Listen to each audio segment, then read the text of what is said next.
रोहित पवारांनी जे मांडणी केली ती अतिशय विचारपूर्वक आणि अभ्यासूपणे त्या ठिकाणी ती मांडणी केलेली आहे. म्हणजे सगळा इत्थंभूत घटनाक्रम त्यांनी त्या मांडलेला आहे. हा सगळा घटनाक्रमाचा जर आपण विचारात घेतला तर तो निश्चित घातपात त्या ठिकाणी वाटतो.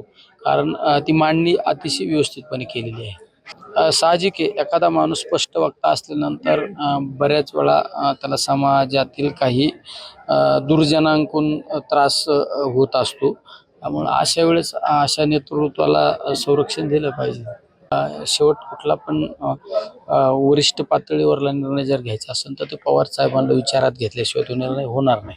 आज जरी तसं वाटत असेल, कारण साहेबांची मधल्या काळात तब्येत थोडी खराब असल्यामुळे साहेबांशी प्रॉपरली चर्चा झाली का नाही मला नाही माहिती, पण हा कुठला निर्णय ज्यावेळेस राज्यसभेचा घ्यायचा त्यावेळेस पवार साहेबांची चर्चा होऊनच तो निर्णय होईल. महानगरपालिकेच्या निवडणुका आणि जिल्हा परिषदेच्या निवडणुकामध्ये आम्ही सगळे एकत्रित प्रचार करत होतो. त्यावेळेस एकच क्रायटेरिया ठरला होता. त्यावेळेस चर्चा ही चालू होती.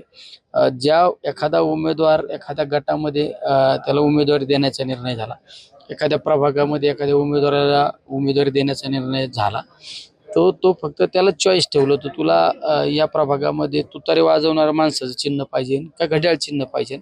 याच्या अर्थ ही सगळी चर्चा घडली होती.